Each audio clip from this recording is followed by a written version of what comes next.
Hello everyone, today I'm going to be sharing with you guys on how to get rid of this message, the Service Theft Deterrent System. It's a common issue on all these GM vehicles, and today I'm going to be sharing with you guys on how you can quickly get rid of this message. So the first thing you're going to do is turn off the Escalade, remove the key, and then we're going to go underneath the hood and remove the red positive cable. So I'm underneath the hood right now, and we're going to remove the red positive connector.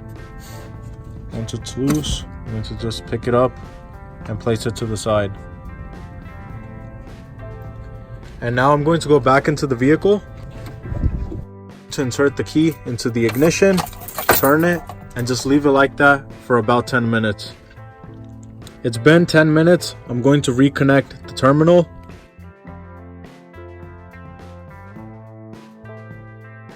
Tighten it down with our 10mm ratchet, and then we're going to go inside the Escalade. Now I'm back inside my Escalade, and as you guys can see, the Service Theft Deterrent System warning message is completely gone.